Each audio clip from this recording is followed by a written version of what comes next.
Okay, magandang umaga po sa inyong lahat. Welcome back. Welcome back po sa lahat ng mga viewers natin sa ating live stream through YouTube.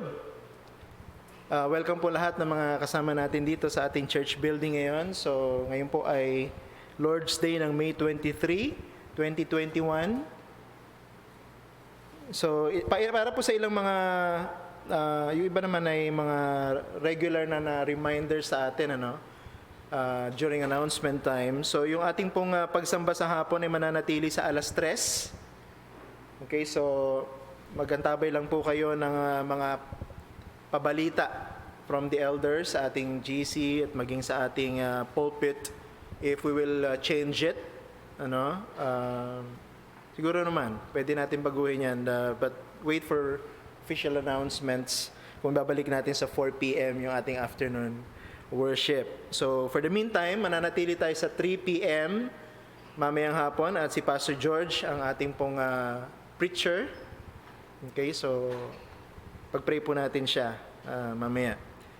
And then, pangalawang paalala, magpapatuloy pa rin ang ating mga online activities. At dumadami na rin ang ating mga online activities. Meron tayong, of course, prayer meeting, corporate prayer meeting online every Friday. 7 p.m. Meron ding mga fellowships. So, merong fellowship ang mga young people, I think yesterday yata yung youth, pero mukhang na-postpone. Siguro nahihirapan kumonek yung iba. Umulan daw so yung iba na problema sila sa kanilang data. So, I think they postponed it yesterday. Ang singles, meron na rin, di ba, I think sa susunod yatang, kailan may susunod nyo? 19? Or this month ba meron?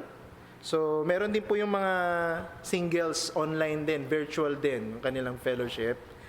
At yung mga kababaihan, meron din sila. So, kalalakihan na lang ang wala. So, meron po yung mga kababaihan. Actually, meron po silang corporate Women's Fellowship every Saturday, 4 p.m. po ito. I think ang ginagamit nila ay Google Meet, Google Meet yata yung ginagamit nila. And meron po silang book discussion.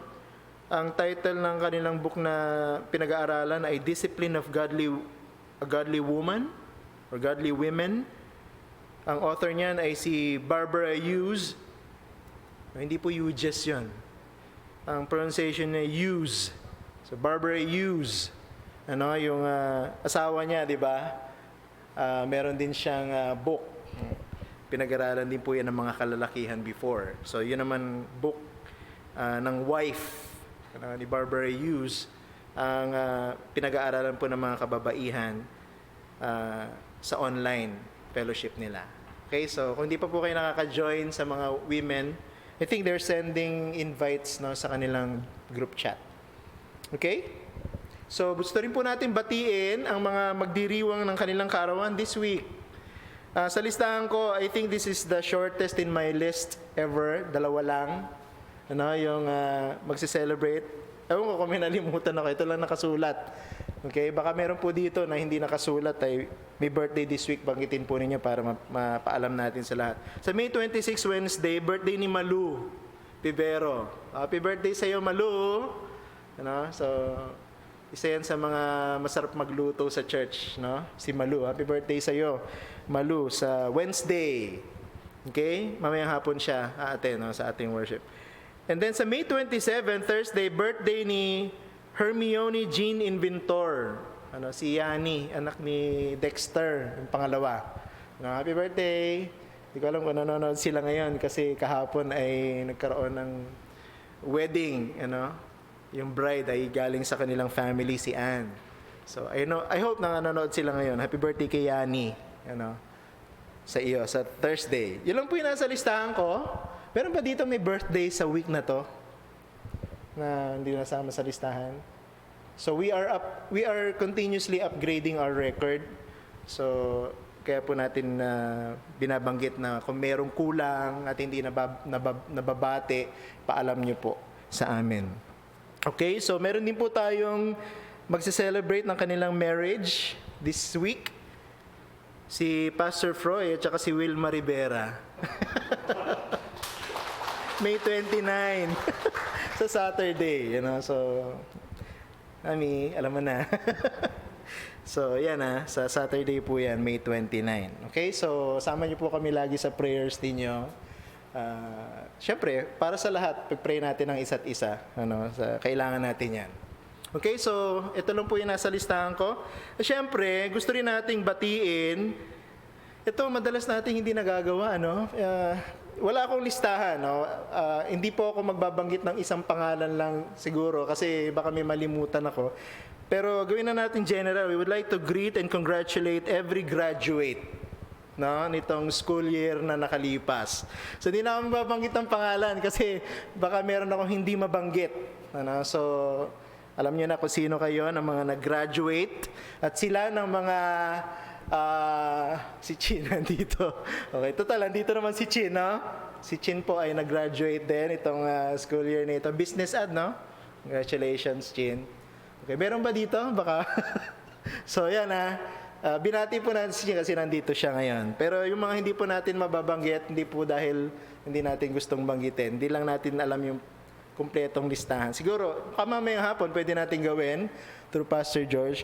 At yung iba rin, syempre, yung ibang mga nag-graduate, may mga honors pa nga May mga with honors, with high honors, yung sa recognition nila. So, masaya po kami para sa inyo, sa mga anak ng iglesyang ito, mga members sa iglesyang ito. Nagagalak po kami sa Panginoon para sa tagumpay ng inyong mga anak sa kanilang pag-aaral. Kahit na ibang paraan ng pag-aaral ngayon, online, module, at nakikita mo pa rin, nag-excel talaga yung mga seryoso sa kanilang pag-aaral. Okay, so do we have visitors today? Wala naman? Okay, so familiar faces. Alright, so yun lang po yung mga announcement natin. Siguro yung iba, bahala na si Pastor George mamayang hapon na banggitin, meron pa kasi tayong announcement time sa hapon. So, makinig na lang tayo mamaya sa announcement time.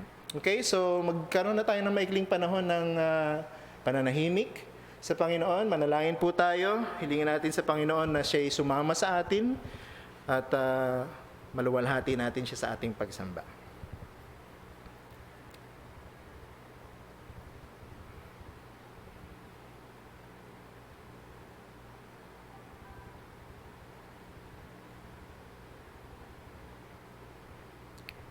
Para po sa ating unang himno sa umagang ito, tumayo po tayo para awitin ang Karangal at Papuri.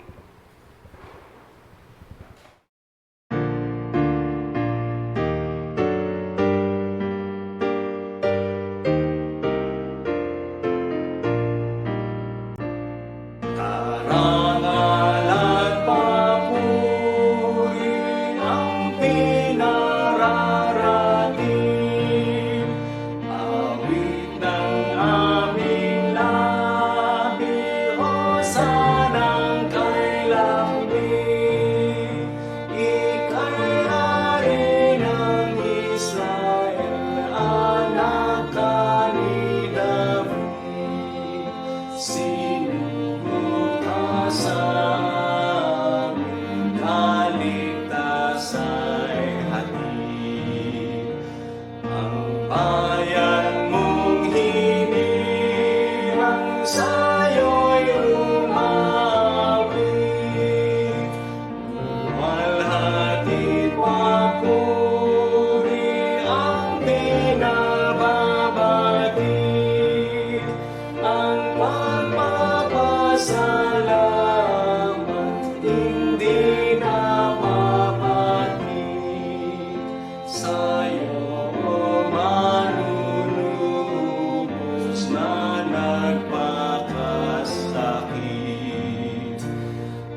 manunubos ang papuri, Jesus. Manalangin po tayo. Ikaw ang totoong Diyos ng totoong Israel. Nagpapasalamat kami, O aming Panginoon, sapagkat hinayaan mo na kami mapabilang sa totoong Israel. Kami ay niligtas mo. You did what is unbelievable, incomprehensible sa aming pong mga tao, sapagkat ikaw ay nagpakababa. Even from the Old Testament time, nagpakababa ka because you made yourself available for sinners. You invited sinners to come to you. At sa bagong tipan na nakita namin ito in its ultimate manifestation, sa pamamagitan ng pagkakatawang tao ng aming Panginoong Jesucristo. This is you, O God, the God of Israel, our God, the God of the church. You are so loving, merciful. Your heart is so soft towards us. Minsan nalulungkot talaga kami, naiiyak kami, O Diyos, sapagkat paulit-ulit namin ginagawa ang mga bagay na alam naming nagpapasakit sa iyong puso. Ang mga bagay na alam naming hindi mo gusto sapagkat malinaw naman sa Biblia at binabasa namin. Sometimes we even teach it to our children. We preach it to others, but we fail to do them ourselves. Pero ang puso mo hindi nagbabago. You are focused on your people. And ginagawa ninyong lahat ng bagay para kami ay i-convict, para kami magsisi, para kami bumalik sa iyo, sa iyong piling. Yayakapin mo kami ulit ng mahigpit, kasama ang init ng iyong pagmamahal. Salamat po, Panginoon, sapagkat hindi ka nagbabago sa amin, kahit kami ang nagbabago sa iyo. Hindi mo kami tinatalikuran kahit sa maraming beses pinipili naming baliwalain ang iyong tinig na nababasa namin sa inyong salita. Salamat, Panginoon, sapagkat pinipreserve mo ang iyong church. Pinipreserve mo po kami sa iba't ibang klase ng kahirapan, krisis sa buhay. Napakarami naming krisis ngayon. May krisis sa karamdaman pisikal, may krisis sa pagkain, may krisis sa tubig, may krisis sa kuryente, may krisis sa pagtaas ng presyo ng lahat ng bagay. Napakaraming krisis, O Diyos, na pinagdadaanan ng iyong iglesia. Ang lahat ng tao, actually, sa buong mundo. Pero salamat sapagkat ang iyong puso ay laging nakafocus sa iyong church. And you're taking care of us. You're taking good care of us. You're sustaining us.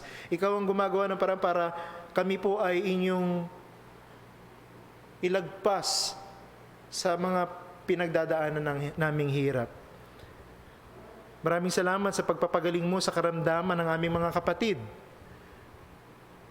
Iba-ibang karamdaman ito, hindi lang yung pinag-uusapang karamdaman, kundi maraming karamdaman na pangkaraniwan na sa amin, lalo na sa mga panahong mainit talaga. Salamat po sa iyong sustenance ng lakas sa amin. Salamat at binibigyan mo kami ng financial din na suporta para mabili namin ang mga kailangan naming bitamina, gamot. Kung kailangan namin magpakonsulta sa mga doktor, nagagawa din namin yan dahil binibigyan mo kami ng suporta. Salamat, O Diyos, sapagkat kahit na may krisis din sa pagkain, kaming mga anak mo ay hindi mo hinahayaang magutom. Kami binibigyan mo ng pagkain. Hindi kami nawawalan ng kuryente. Kahit maraming mga parte ng bayan namin ang merong oras na wala silang kuryente, kami ay hindi nawawalan ng kuryente. Kami hindi nawawalan ng tubig. Napakaraming mga parte sa Pilipinas merong krisis sa tubig. Nakakaawa ang mga tao. Yung iba'y may tubig pero napakadumi ng kanilang mga tubig. Pero kami, Panginoon, salamat sapagkat binibigyan mo kami ng malinis na tubig para aming gamitin, inumin at iba pa. Nagpapatunay lamang po, O aming Diyos, mahal mo ang iyong mga tao. Salamat po, Diyos Ama, sa iyong pagmamahal sa amin. Kaya sana tulungan niyo rin po kami bilang iglesia na ibalik sa iyo ang dapat na para sa iyo.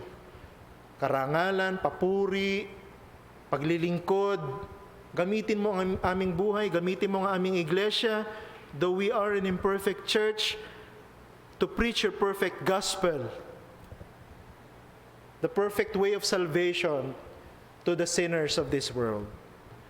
Including us, help us to preach the gospel to ourselves regularly para mapapaalalahanan po namin ang aming mga sarili kung sino kami, kung anong ginawa mo sa amin, at kung ano yung kaya namin gawin dahil sa iyo.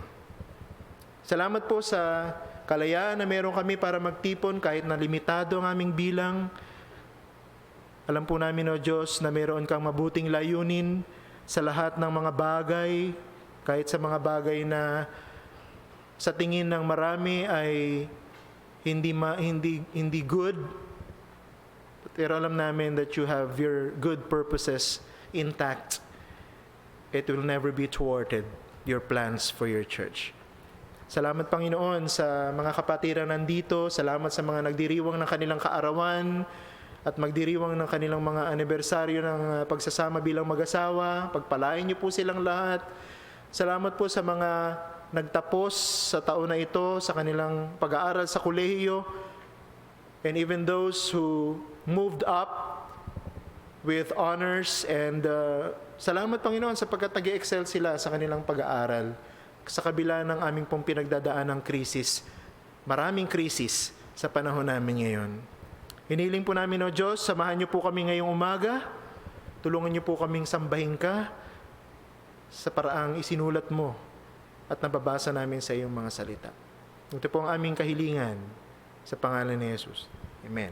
Tayo pong lahat ay makakaupo na. So, bahagi po ng ating pagsamba sa Panginoon ang ating pong pagkakaloob para po sa gawain ng iglesia. So, ang isa po sa ating pangunahing duty as a church is to bring the gospel to the lost. And that's one of the things that we finance in this church, the preaching of the gospel and the helping of other people. So, habang nililikom po ito, awitin natin ang Tagalog version ng Jesus Thank You. Salamat Kristo. Habang mga kalalakihan ay nililikom ito. Tayo pong lahat ay aawit, nakaupo na lang.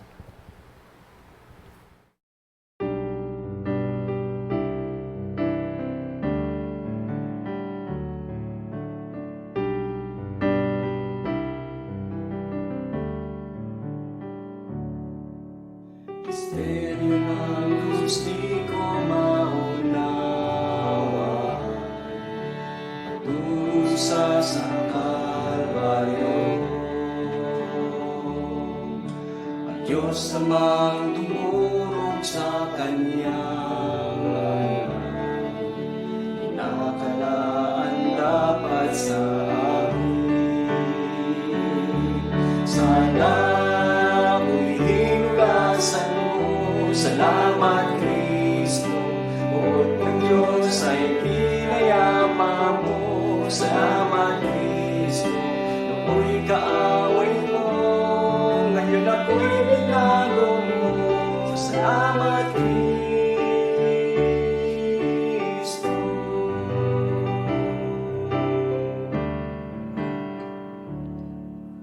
Sa pamamagitan ng iyong sakripisyo,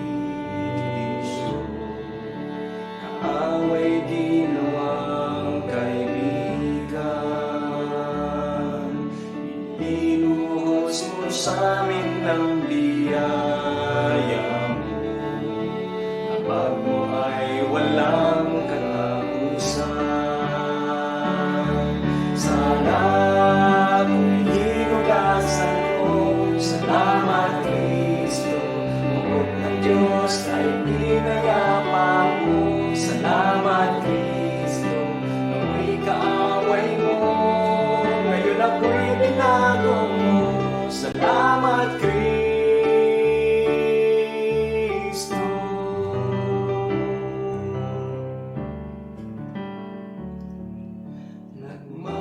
Nagmamahal sa akin, buhay ko'y para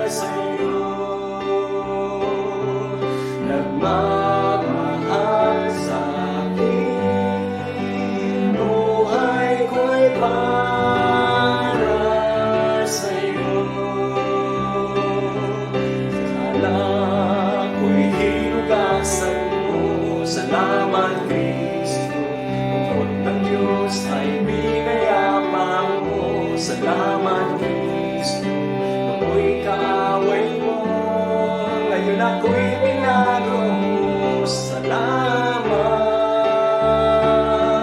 sa alak ko'y hinugasan mo. Salamat Kristo, bukod ng Diyos ay binayapa mo. Salamat Kristo, ako'y kaaway mo, ngayon ako'y binago mo. Salamat Kristo.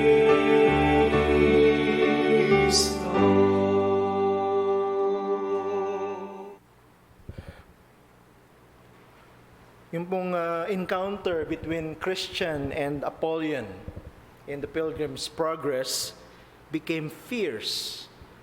Kung inaantabayanan niyo yun, kung nabasa niyo yan, hindi lang sila nagkita doon sa field, kundi nagpanagpo sila, nagbuno sila. At sa pasimula, parang ang kaaway ang siyang magwawagi, sapagkat si Apollyon, he was able to come near Christian, nalapitan niya si Christian, and he was able to strike him with almost a fatal blow. So, matindi ang tinamong bira ni Christian from Apollyon. But that was not the end. Si John Bunyan, ganito niya dinescribe yung intense scene na yan. Babasahin ko po sa inyo. I will quote John Bunyan. Sabi niya, "Then Apollyon, spying his opportunity, began to gather up close to Christian, and wrestling with him gave him a dreadful fall. And with that, Christian's sword flew out of his hand. Then said Apollyon, 'I am sure of thee now.'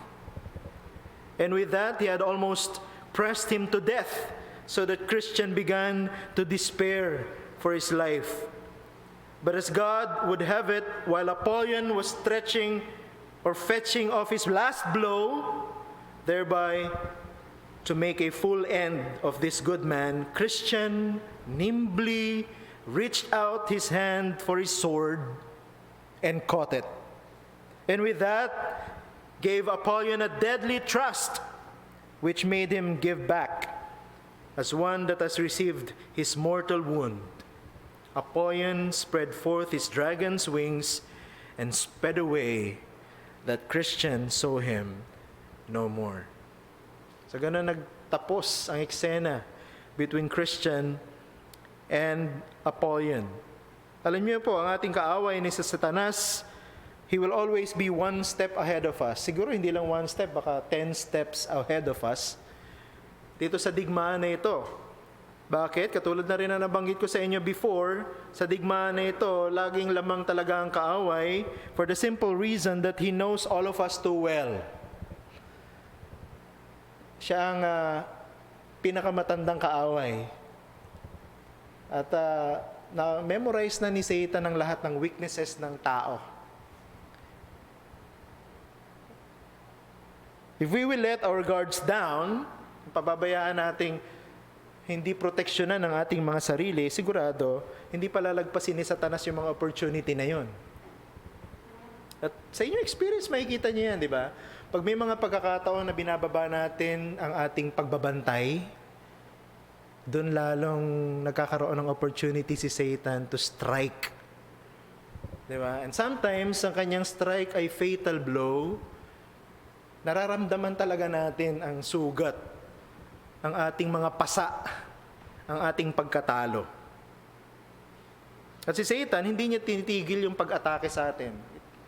He will not let any opportunity pass, and he will never stop in doing that. He will keep on attacking us and attacking us. Alam niyo, sometimes, hindi natin alam, hindi natin namamalayan, si Satan has penetrated us and is using us to attack others. Pwede niyang gawin yun. Pwede niyang gawin yun. Ganun siya ka-subtle. Minsan nakala natin we are still on the Lord's side, defending the Lord. Pero hindi natin alam, it's already us on the side of Satan destroying the lives of His people. But every enemy has their Achilles' heel. No? Kasi si Satan, hindi naman siya invincible na enemy. Diba? There's only one who is invincible, that's God. Si Satan, katulad natin, he has his own weaknesses. At anong kahinaan ni Satan? Satan cannot win against the truth of God. Si Satan, hindi siya mananalo sa katotohanan ng Diyos. At ngayong umaga, pag-uusapan natin yung huling spiritual weapon, the sixth spiritual weapon na ibinigay sa atin ng Diyos, which gives us not only the protection we need against the devil and his forces, but also the power to wield that which will defeat the enemies. Basahin po natin ang ating text, Ephesians chapter 6, verse 17b. From the ESV sabi diyan, and take the sword of the Spirit, which is the Word of God. Dalawang bagay po yung gusto kong bigyan ng diin, no? Two major points natin sa ating pagbubulay-bulay ngayong umaga. Number one, the Word of God as defensive weapon. Pangalawa, the Word of God as offensive weapon. Madali nang tandaan, no? So, tingnan natin yung una, the Word of God as defensive weapon. Ang salita ng Diyos bilang kasangkapan natin ng proteksyon. Nagbibigay sa atin ng depensa, pananggalang. So, umabot na tayo dun sa pang-anim at huling spiritual weapon. Ito yung huli. Tandaan nyo, merong dalawang grouping si Apostle Paul, di ba? Yung unang tatlo ay inintroduce niya sa pamamagitan ng participle na having, and then yung sumunod na tatlo ay inintroduce niya sa pamamagitan ng participle na taking up.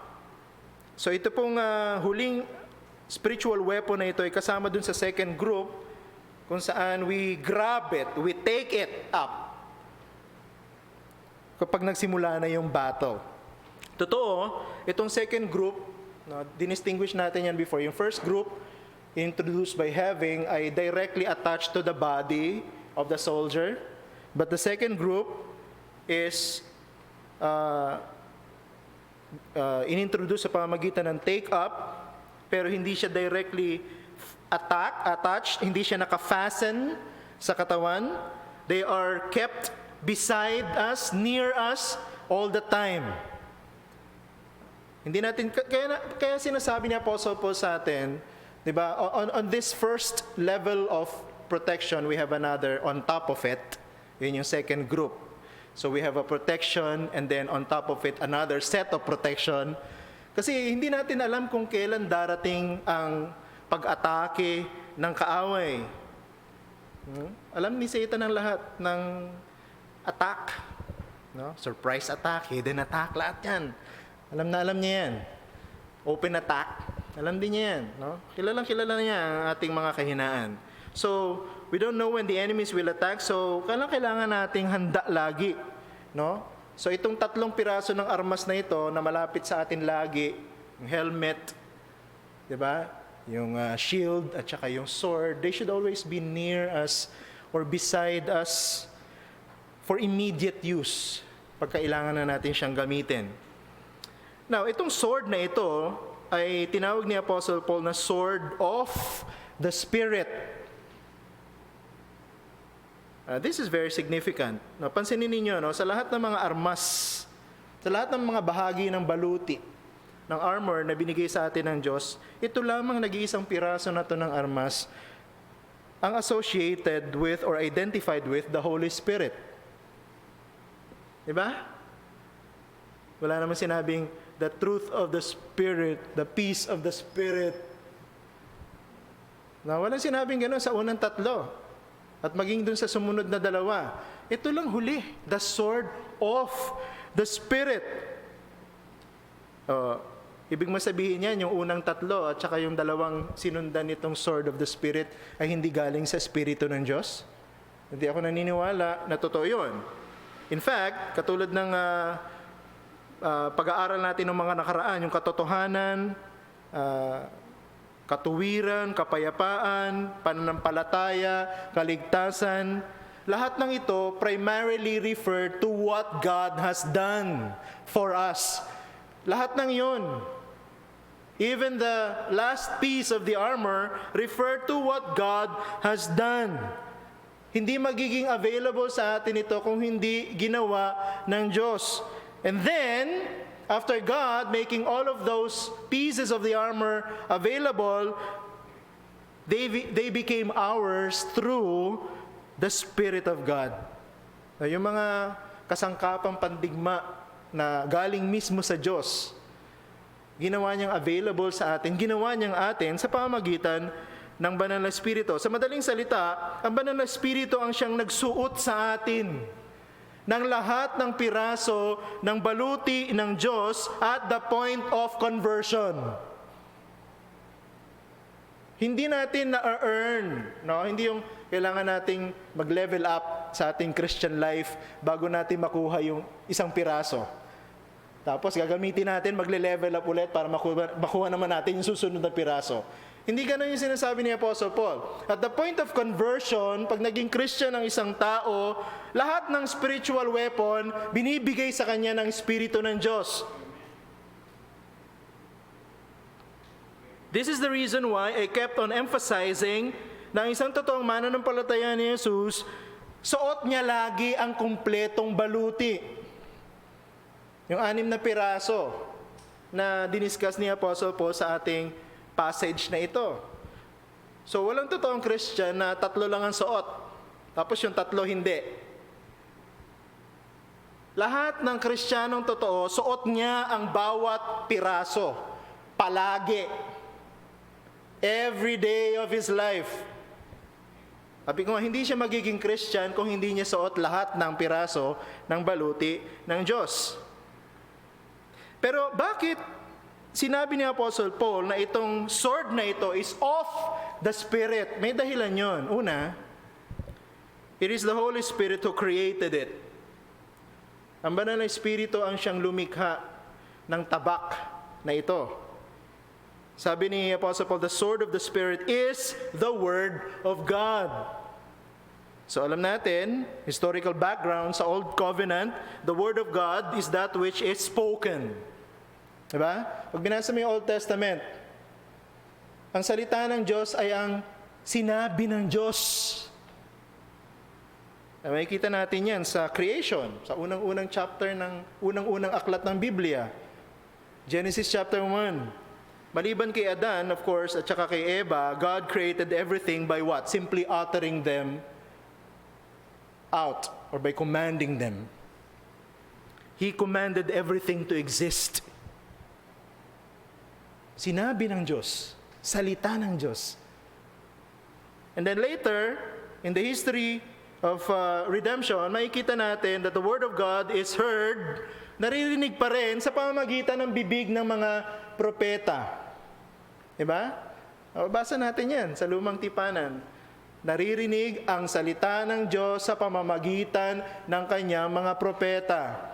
Tinatanggap ng mga propeta ang salita ng Diyos at ito'y sinasabi nila sa tao ng Diyos. That's the Word of God. At yung Israel sa Old Testament time, tinanggap nila ang salita ng Diyos by hearing, by listening. Diba? To the Word of God spoken. Di ba yung sinasabi, thus says the Lord. Anong gagawin ng Israel? Wala. Tatanggapin nila yun ng buong buo. They will listen to what God has said. At pagdating natin sa New Covenant, the Word of God is now what is written. Makikita niyo, no? In the Old Testament time, it was spoken. Pagdating sa New Covenant, it was written. Isinulat. Kaya ngayon, sa panahon na ito, ang iglesia, tinatanggap niya ang salita ng Diyos sa pamamagitan ng pakikinig, pero hindi na sa pamamagitan ng mga propeta, kundi sa pamamagitan ng mga preachers. It's the same Word of God, spoken and heard. Pero bakit ang salita ng Diyos napasa atin. Papaano ang salita ng Diyos ay napasa atin in written form? Tingnan niyo yung sinasabi sa 2 Timothy chapter 3 verse 16. Sabi diyan, all Scripture is breathed out by God and profitable for teaching, for reproof, for correction, and for training in righteousness. Take note of the phrase, breathed out by God.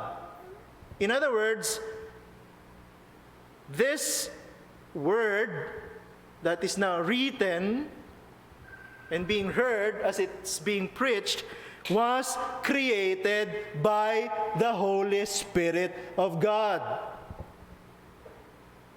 Hindi lang po dahil sinabi ng Diyos itong nakasulat, nilikha ng Diyos ang nakasulat na salita. Ang Banal na Espiritu superintended the writers of the Bible that the words they produced are the exact words of God and also the exact words of the author with all the authority of God Himself. Saan natin nakuha yan? 1 Peter chapter 1 verse 21. Ganito mababasa natin. Sabi diyan, for no prophecy was ever produced by the will of man, but men spoke from God as they were carried along by the Holy Spirit. So malinaw, the sword or the word of God is from the Spirit. The sword is of the Spirit because He created it. Nilikha ng Diyos. It came from God. It is produced by God, not by man. Pangalawa, bakit sinabi ni Apostle Paul na sword of the Spirit? Because it is the Holy Spirit who empowers it. Okay? It is not only the Holy Spirit who created it, but it's also the Holy Spirit who empowers it. Merong isang matandang confession na siguro hindi tayo masyadong familiar kasi mas kilala natin yung 1689 London Baptist Confession of Faith, Westminster Confession of Faith. Pero meron tinatawag na the Second Helvetic Confession. Ang sabi doon, the preaching of the Word of God is the Word of God. Note na yung preaching ang Word of God, not the preacher. Okay, it is the preacher, the preaching, and not the preacher of the Word that really matters. The Holy Spirit blesses the Word preached with power despite of who the preacher is. Despite of who the preacher is. So, madalas, pag binabasa natin yung Second Helvetic Confession, nag-period tayo doon sa the preaching of the Word of God is the Word of God, period. Pero hindi lang yun yung statement doon sa paragraph na yun. Yung pong huling bahagi na yan, ng paragraph na yan, kung saan kinuha yun, is equally important. Ganito yung nakasulat. And that now the word itself which is preached is to be regarded not the minister that preaches, for even if he is evil and a sinner, nevertheless the word of God remains still true and good. Anong sinasabi ng mga matatandang taong sumulat niyan? We receive the word from God, not from the preacher. Yun yung sinasabi nun.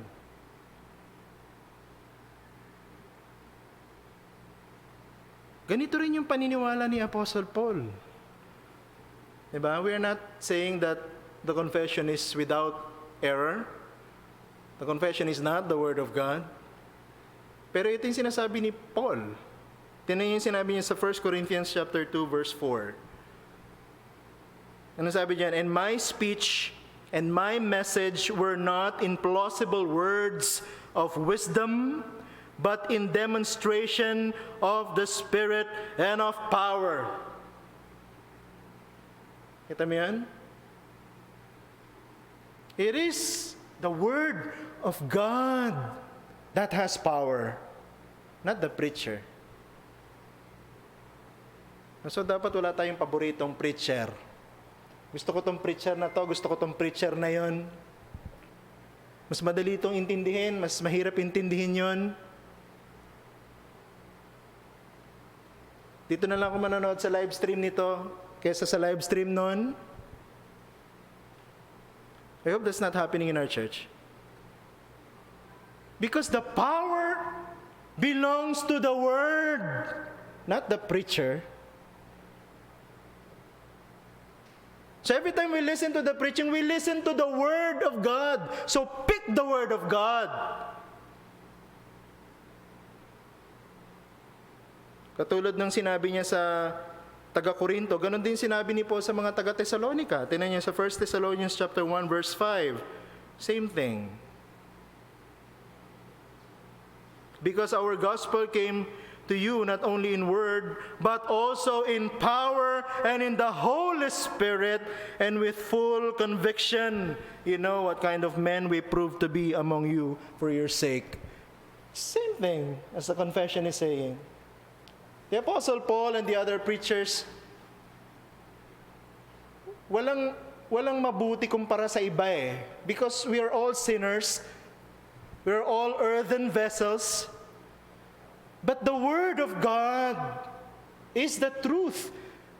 And the Spirit empowers the Word as we hear it being preached. So, ang point, the Word of God is powerful and effective only in the hands of the Holy Spirit. Not in the preacher's hand, but the hand of the Holy Spirit. Now, many scholars believe that this sword of the Spirit is only for offensive purposes. Madalas yan pagka nagbabasa ka ng mga commentary, pagka dumating sa sword of the Spirit, sasabihin nila, this is the only available piece of the armor for offensive purposes. I don't believe that. I believe otherwise. The first use of this weapon is not for our defense, but it's not for our offense, but for our defense. Yun ang ibig sabihin. The first use of the sword of the Spirit is for defense. Ang reason ko is simple. Bakit ko nasabing ang first use ng Word of God is defense? Sa pamamagitan ng example mismo ng Panginoong Hesukristo. The Lord Jesus Himself, ginamit niya ang Word of God in order to defend Himself from the attacks of Satan right there in the wilderness. Ang Panginoong Hesukristo mismo, nung nandun siya, 40 days and 40 nights. Pag binasa niyo yung account ni Matthew and Luke, mas detalyado yon. Makikita niyo doon, no? Tinukso ng diablo ang Panginoong Hesukristo ng 3 beses. Pero ako naniniwala, hindi lang 3 beses tinukso ng diablo si Jesus. Bakit? 40 days and 40 nights siya doon eh. So ano ibig sabihin nun? That's 40 days and 40 nights of continuous, relentless temptation. Kaya pag binabasa niyo ng Panginoong Hesukristo, He was tempted 40 days and 40 nights, that's 40 days, 40 nights of non-stop temptation.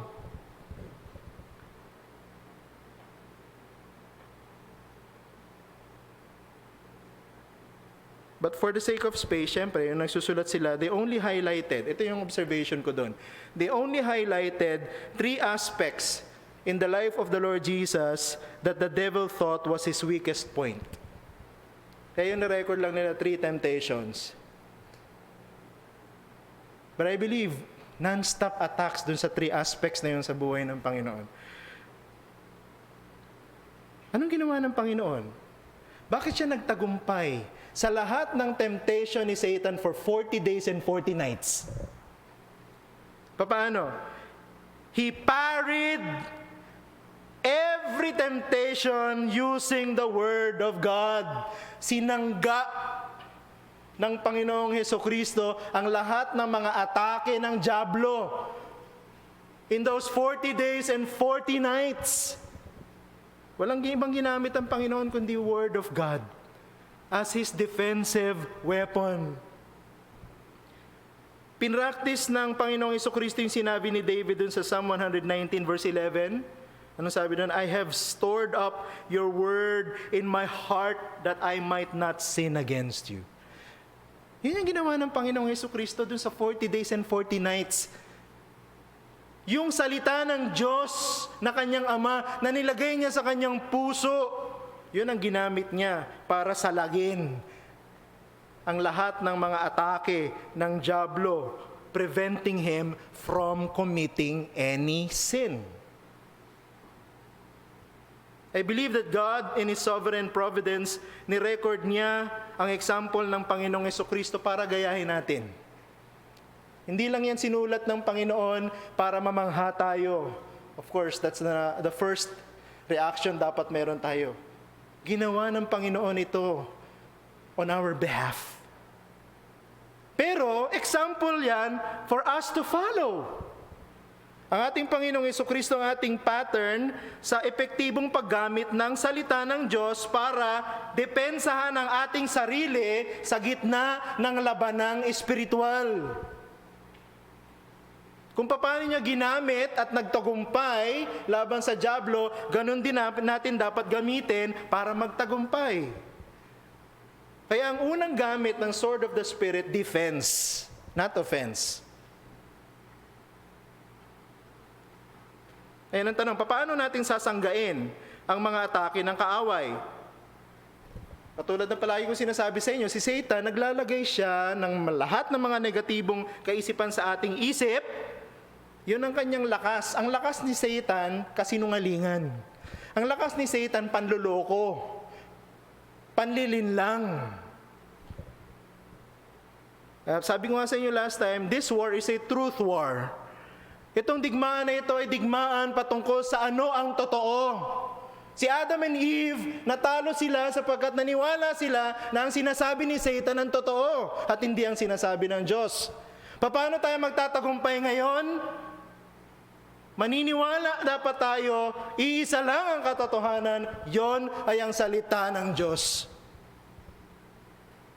We destroy the lies of Satan only by the truth of God's Word, nothing else. Hindi yung experience mo ng pagiging Kristiyano, hindi yung tagal mo ng pagiging Kristiyano, hindi ang talino natin. Ang gagamitin natin para matalo si Satan, marami nang gumamit ng mga paraan na yun, lahat sila natalo. Ang Panginoong Jesucristo, ang example natin, ginamit niya ang Word of God as defensive weapon and He succeeded. And we can do that right now. Tayo ngayon, ang nasa gitna ng digmaan na ito. Inaatake tayo, sabi ni Paul, we should stand up to withstand. We should defend ourselves. Pero alam niyo, as we defend ourselves, gumuguho ang mga pamamaraan ng dyablo. Tingnan yung sinabi ni Apostle Paul sa 2 Corinthians chapter 10, verse 4 hanggang 6. For the weapons of our warfare are not of the flesh, but have divine power to destroy strongholds. We destroy arguments and every lofty opinion raised against the knowledge of God, and take every thought captive to obey Christ, being ready to punish every disobedience when your obedience is complete. Yung last verse na yun, importante yun. Di ba? Punishing every disobedience with your obedience when your obedience is complete. Anong ibig sabihin nun? Ang Panginoong Jesucristo, natalo niya si Satan not by simply quoting verses. Kasi ganun ang impression, di ba? Pag binasa mo, Matthew chapter 4, natalo ni Jesus yung dyablo kasi nung tinutukso siya, nagko-quote siya ng verse. Hindi lang ganun yun. He won using the Word of God which He obeys. Nagtagumpay ang Panginoong Jesucristo nung ginagamit niya bilang pangsangga ang Word of God sapagkat ang Word of God sinusunod niya perfectly sa buhay niya. Ganon din sinasabi ni Paul dyan.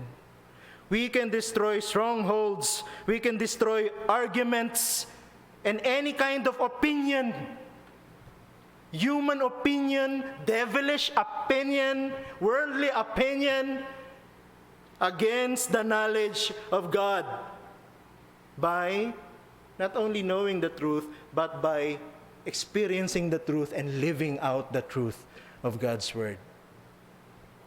Madali mong ma-identify yung umiiral yung laman kaysa sa umiiral ang Espiritu ng Diyos pag nabubuhay ka sa katotohanan ng salita ng Diyos.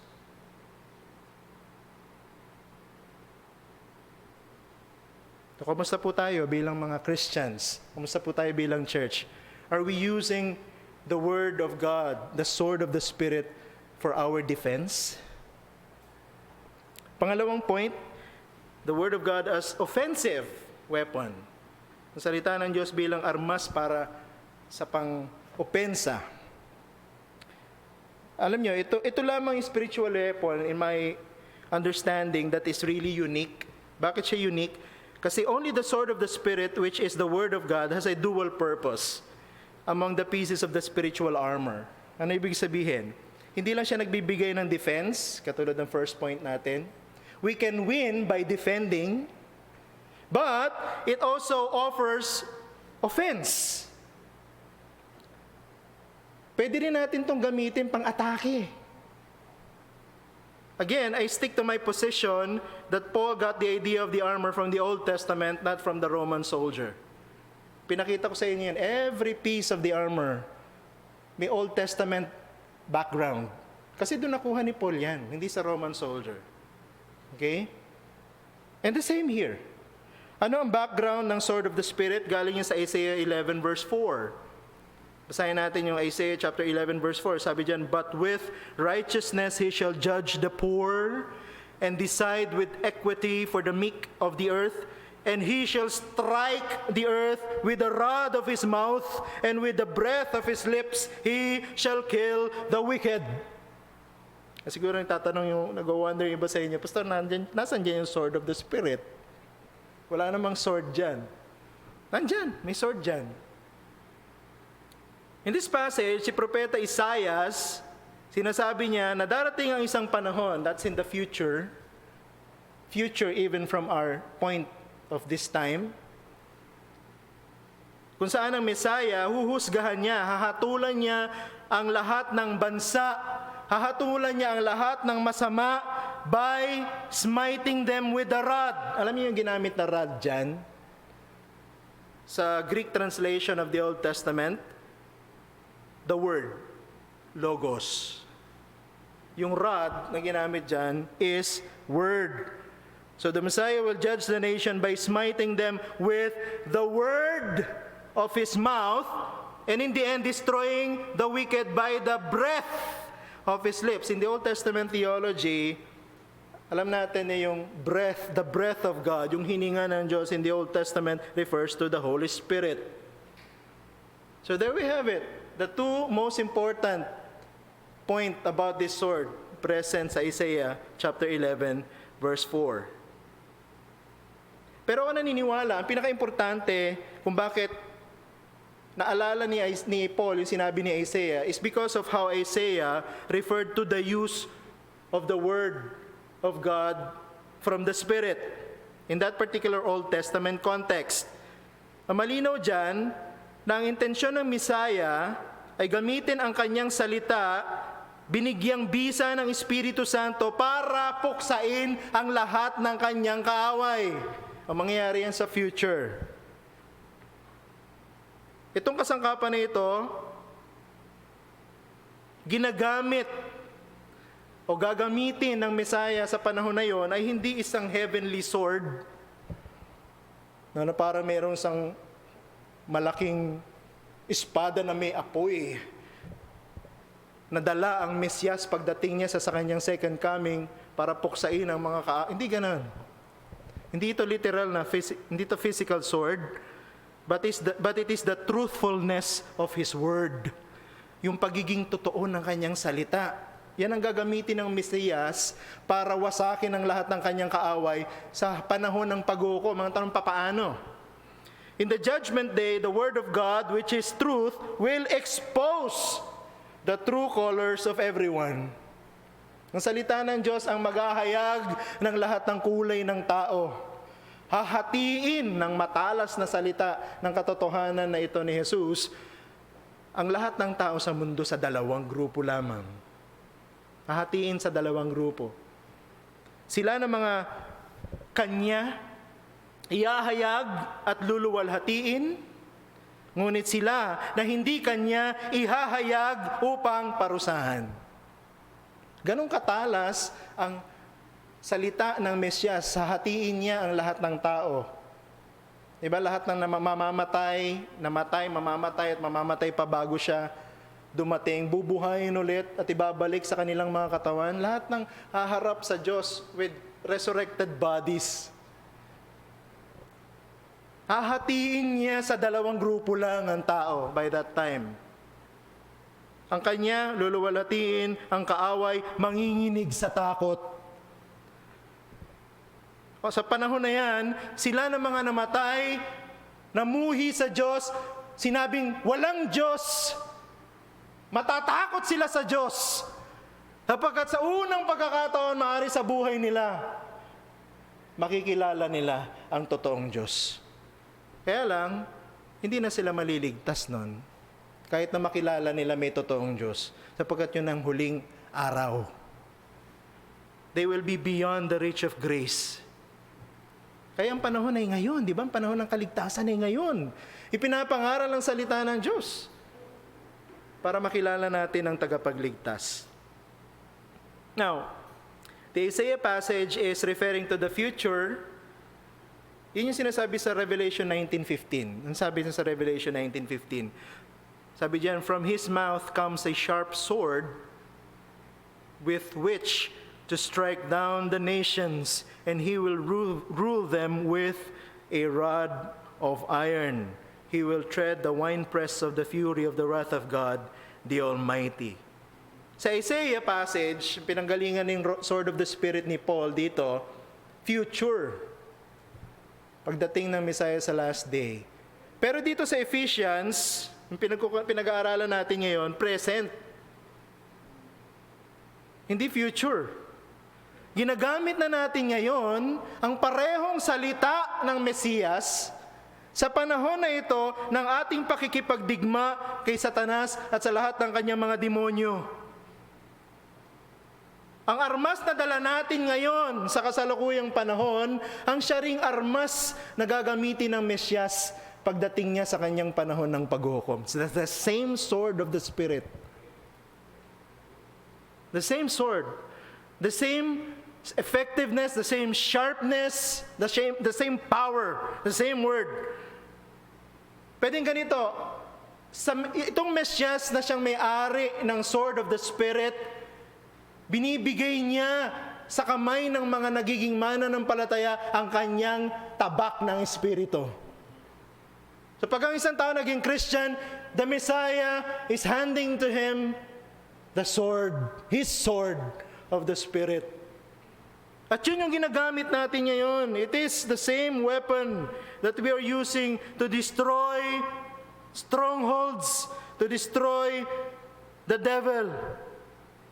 We use his sword of the Spirit. We use the truth of his word. Ngayon ang tanong, paano ito nagiging pang-atake? Diba?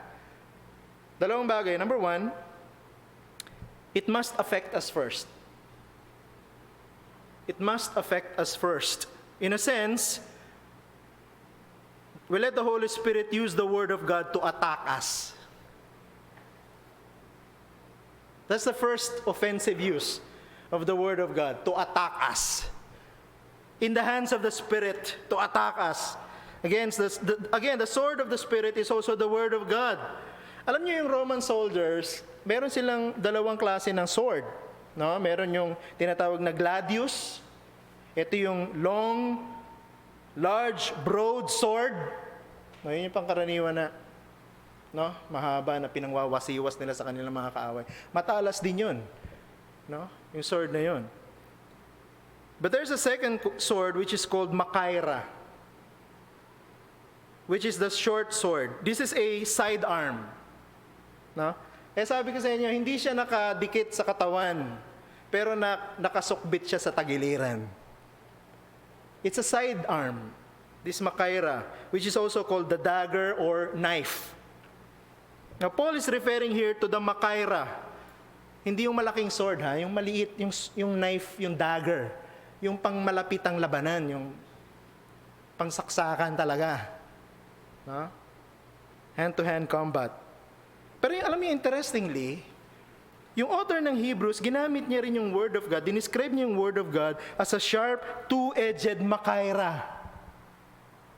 The short sword, the dagger, the sword, na sinasabi ni Apostle Paul dito sa Ephesians 6:17. Tingnan niyo to sa Hebrews chapter 4 verse 12. Ano sabi diyan? For the sword of God, for the word of God is alive and powerful. It is sharper than the sharpest two-edged sword, Makaira. This is dagger, that's the knife. Cutting between the soul and spirit, between joint and marrow. It exposes our innermost thoughts and desires. Now, kaya ko sinabing, the first offensive use of the sword of the Spirit is to attack us. Because this is how the author of Hebrews is using it. The Word of God should first affect us like a sharp knife. Dapat tayo ang unang sinusugatan ng salita ng Diyos. Hindi ito yung pagsugat para tayo patayin, kundi ito yung pagsugat para tayo ay paghilumin, pagalingin. The Makaira is the scalpel na ginagamit ng Holy Spirit to perform a spiritual surgery sa atin, exposing our sins, the cancer of sins within us, within our bodies, within our humanity, within our being. So every time we meditate, we read the Word of God, we study the Word of God, we memorize the Word of God, humihiga tayo sa operating table ng Holy Spirit, who is the surgeon, using the scalpel of the Word of God. That's what happens every time we study the Word. Do you experience that?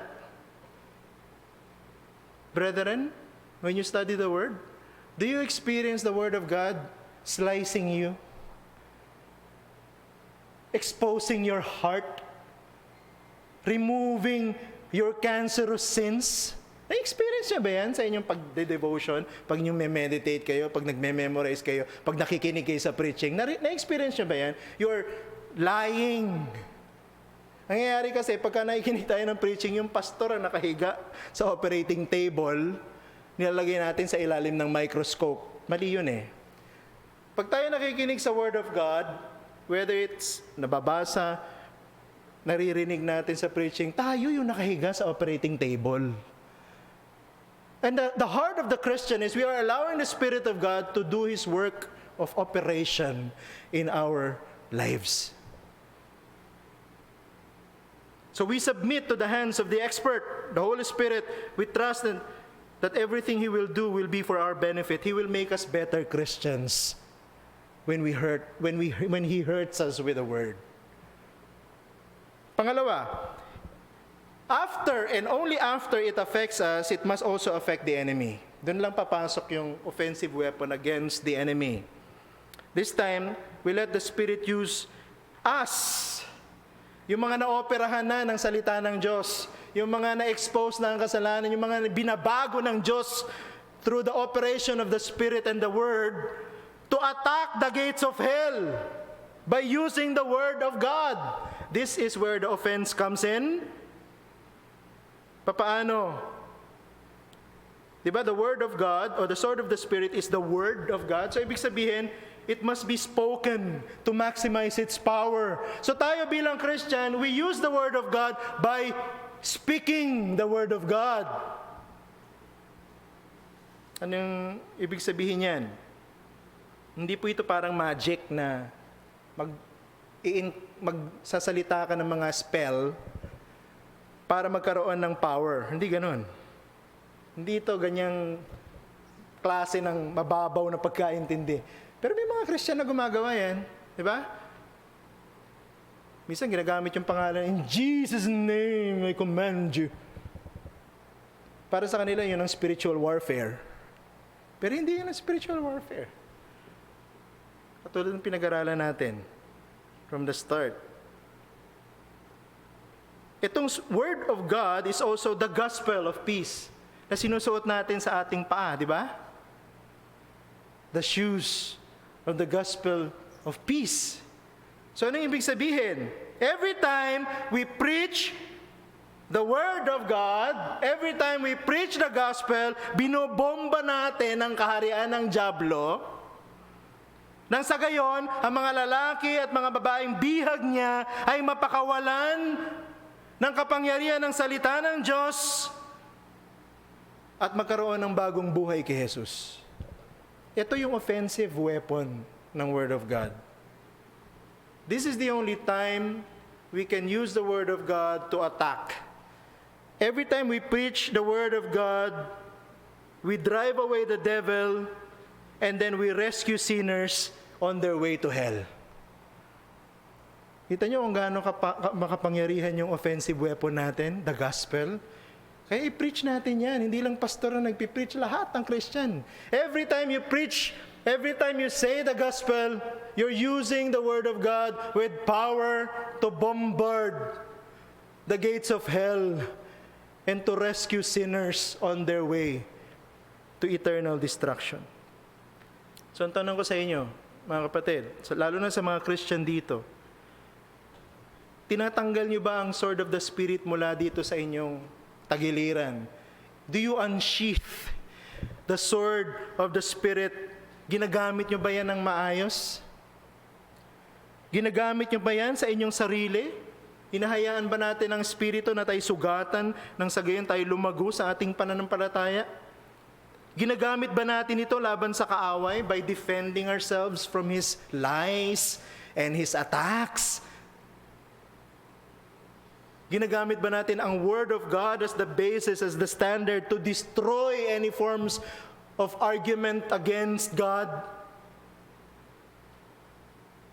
Do we use the Spirit and the Word, the Spirit that comes with the Word of God, the Holy Spirit who blesses the Word of God to attack the kingdom of darkness and let Christ claim His elects through the gospel?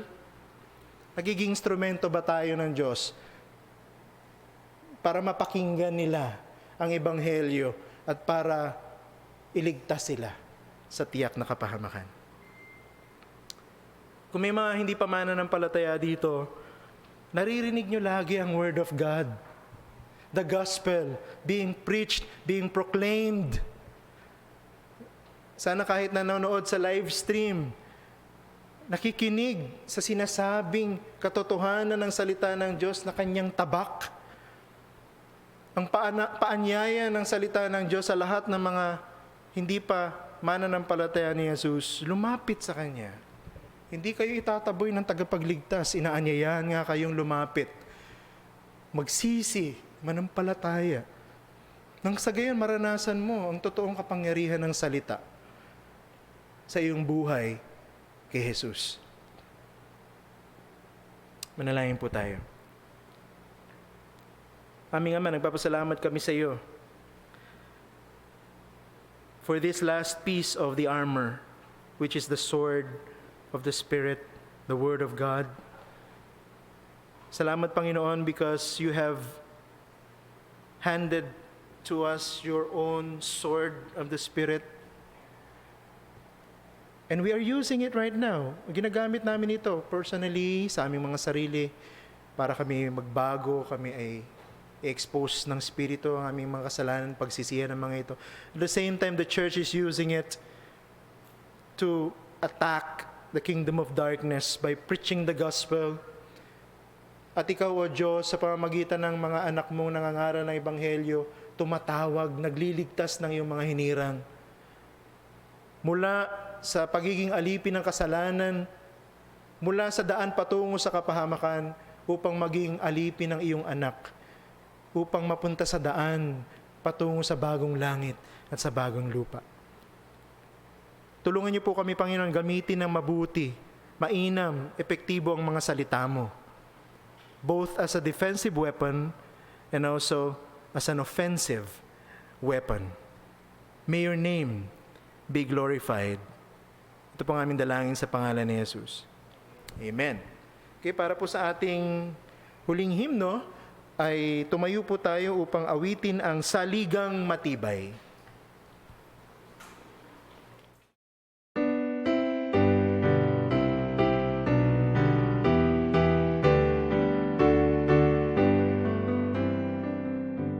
Saligang matibay ng mga banal, mananalig sa salita ng buhay. May titibay pa ba kaya sa sakdal na pangako ng Panginoong tunay? Huwag matakot at ako'y nasa inyo. Ako'y Diyos na sa inyo'y sumusuhay. Palalakasin, ititindig ko kayo. Kayo'y tama ng dakila kong kamay. Kung sa lalim ng tubig malusog, di maabot sa ilog ng lumbay. Pagkat narito kayo'y lilingapin, pababanalin inyong kalungkutan. Pagsama apoy na mga pagsubok ay dumaraan, biyaya ko'y sapat. Ang layunin niyan ay iyang masunog, bagkus ng tingkod sa inyo'y malantad.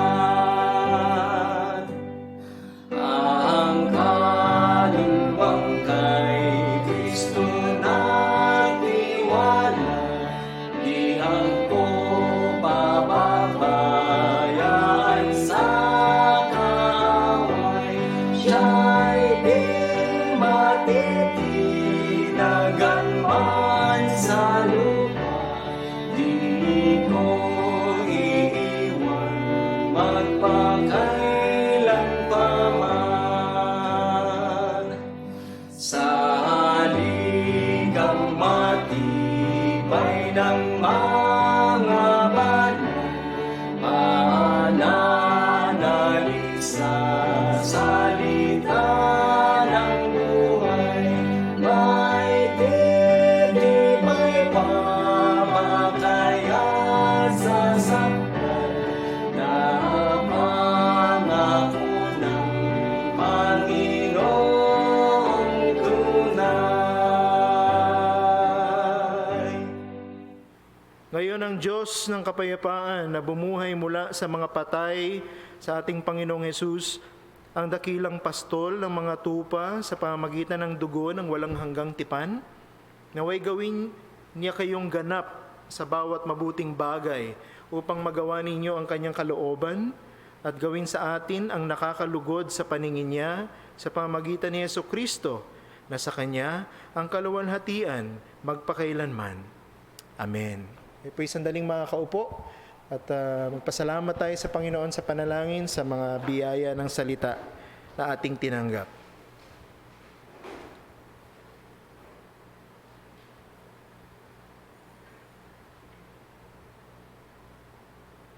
Bilang pagbawakas ay awitin po natin ang ating pong doxology.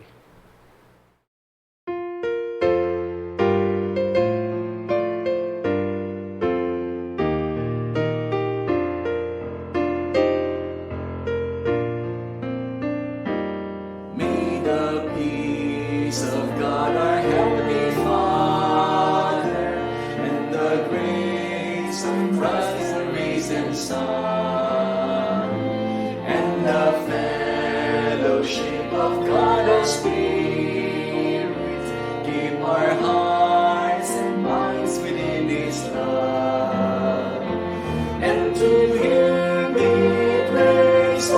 His glorious reign. From the depths of earth to the heights of heaven, we declare the name of the Lamb was slain. Christ eternal, the King of kings. May this peace which passes understanding, and this faith which makes us what we are, and this fellowship of His communion, make us one in spirit and in heart. And to Him be praise for His glorious reign. From the dead